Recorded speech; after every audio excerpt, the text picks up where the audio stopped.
இளைஞர்கள் வேலை தேடுவதை விட வேலை தங்களை தேடி வரும் அளவுக்கு செயல்பட வேண்டும் என்று ஜோகோ நிறுவனர் ஸ்ரீதர் வேம்பு தெரிவித்துள்ளார்.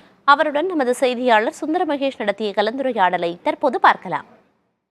தமிழகத்திலையும் சரி, குறிப்பா கிராமங்கள்லயும் டிஜிட்டல் பண பரிவர்த்தனை ரொம்ப அதிகமா இப்போ ஆயிட்டு இருக்கு. இதுல அதிகமான அந்த மோசடிகளும் அடங்கிட்டு இருக்கு. இது என்ன மாதிரியான குறு சிறு விவசாயிகள் மற்றும் வியாபாரிகள்கிட்ட என்ன மாதிரியான விழிப்புணர்வுகள் இருக்கணும்னு நினைக்கிறீங்க? அவங்களுக்கு என்ன மாதிரியான அந்த வளர்ச்சியை இது ஏற்படுத்தும் நினைக்கிறீங்க? இது ஒரு பக்கம் பாத்தீங்கன்னா இந்த சாஃப்ட்வேர் செக்யூரிட்டின்னு ஒன்று இருக்கு. அதாவது மோசடிகள் இல்லாம எப்படி அந்த செயலியை செய்யறது, அப்ளிகேஷன்லாம். இப்போ இந்த நம்ம ஃபோன்பே இந்த மாதிரி அப்ளிகேஷன்லாம் இருக்குது, அதெல்லாம் எப்படி கூகுள் பே இதெல்லாம் அந்த அந்த செயலியே இந்த ஃப்ராடெல்லாம் நடக்காமல் இப்படி மோசடிகள் இல்லாமல் எப்படி பயன்படுத்த வைக்கிறது, அது ஒன்று. இதுக்கு பலவிதமான தொழில்நுட்பங்கள் வந்திருக்கு. இந்த பிஹேவியரல் இதுன்னு சொல்லுவாங்க. அப்படின்னா இவங்க யார் உபயோகப்படுத்துகிறாங்க, எந்த சமயத்தில் உபயோகப்படுத்துகிறாங்க, எந்த மாதிரி உபயோகப்படுத்துகிறாங்க, அதை வச்சு இது சரியான செயல்பாடு தானா இல்லை யாராவது மோசடி செய்கிறாங்களா, இதெல்லாம் இன்னும் அந்த செயலிக்கு வரணும். இது ஒரு பெரிய ஆராய்ச்சி நடந்துட்டு இருக்கு. இதுல அது நடக்கும் நம்புறோம். ஜோகோ நிறுவனமே இதெல்லாம் வேலை செஞ்சுட்டு இருக்கோம். இப்போ அந்த மாதிரி எப்படி இந்த செக்யூரிட்டியை இம்ப்ரூவ் பண்றது அப்படின்னு. அதே மாதிரி பாத்தீங்கன்னா இப்போ தமிழகத்துல பொறுத்தவரையில வேலை வாய்ப்புங்கிறது ஒரு பெரிய ஒரு போராட்டமான விஷயமா இருக்கு. இது இளைஞர்கள் இதே மாதிரி அந்த ஸ்விக்கி, சொமாட்டோ இந்த மாதிரி பல்வேறு துறைகள் இங்க வளர்ச்சி அடைஞ்சிட்டு இருக்கு. இவங்கெல்லாம் தனியா இதே போல சில விஷயங்களை உருவாக்கணும்னா உங்களோட அறிவுரை என்னவா இருக்கும்? நீங்க எப்படி அதை ஆலோசனை அவங்களுக்கு கொடுக்குறீங்க?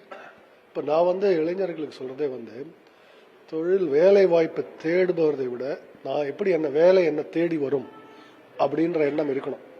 அது தேடி வர வைக்க முடியும்ன்ற நம்பிக்கை வேணும். அப்படி இப்போ நமக்கு வீக்கெண்ட் இருக்கு, நம்ம என்ன செய்யறோம், இந்த நேரத்தை எப்படி செயல்படுத்துறோம், ஒரு யூடியூப்ல போய் இதை எப்படி செய்யறாங்க, ஒரு ஆர்வத்தோட கத்துக்கிட்டே இருந்தோம்னு வச்சுங்க.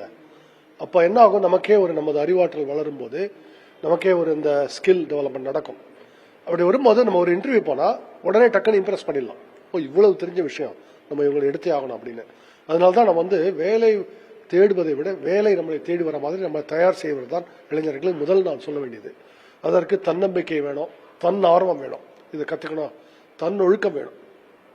நான் சரியா எழுந்துக்கிறேன்னா, ஏன்னா இப்ப நீங்க இளைஞர்கள் பாத்தீங்கன்னா பல விதங்கள் பிஞ்ச் வாட்சிங் அப்படின்வாங்க. ராத்திரி 3 மணிக்கு உட்காந்து நான் நெட்ஃபிளிக்ஸ் பார்த்துட்டே இருந்தேன், அவர் இன்ஸ்டாகிராம்ல ஸ்க்ரோல் பண்ணியிருந்தேன், டூம் ஸ்க்ரோல் அப்படின்றாங்க. இதெல்லாம் நம்ம இல்லாம தன்னொழுக்கம் இருந்தா, நான் அந்த சமயத்துல போய் ஒரு நல்ல வீடியோ பார்த்து இதோ கத்துக்கிறேன் அப்படி இருந்ததுன்னா வேலை நம்மையே தேடி வரும். அதான் இளைஞர்கள் நான் சொல்ல வேண்டியது. தொழில்நுட்பத்துறையில இந்தியாவோட வளர்ச்சி மற்ற நாடுகளோட பின்தங்கி இருக்குதா பாக்கீங்களா, இல்ல முன்னெடுத்து அவங்கள மற்ற நாடுகளை ஃபீட் பண்ணி போகக்கூடிய அளவுக்கு இருக்குதா? இப்பதான் ஒரு நல்ல ஒரு மாற்றத்து வந்துட்டு இருக்கு. இன்னும் பல, அதாவது சைனா நாட்டோட நான் கம்பேர் பண்ணுவேன். ஏன்னா அவங்க ஒரு 30 வருடங்கள பெரிய வளர்ச்சி அடைந்து அவங்க ஒரு 15 வருடம் முன்னாடியே நமக்கு முன்னாடி ஆரம்பிச்சாங்க இந்த பயணத்தை. இன்னைக்கு ஒரு வளர்ந்த நாடா ஆயிட்டாங்க. நம்ம ஒரு 15 வருடம் பின்னாடி ஆரம்பிச்சதுனால இப்பதான் வர ஆரம்பிச்சிருக்கு. எனக்கு நல்ல நம்பிக்கை இருக்கு, அடுத்த 25 வருடம் ஒரு பெரிய வளர்ச்சி அடைந்த நாடாக ஆக முடியும் அப்படின்னு நம்பிக்கை எனக்கு இருக்கு. பல்வேறு தகவல்களை நம்மோடு தொழில்நுட்பம் தொடர்பாக ஸ்ரீதர் வேம்பு அவர்கள் பகிர்ந்துள்ளார்.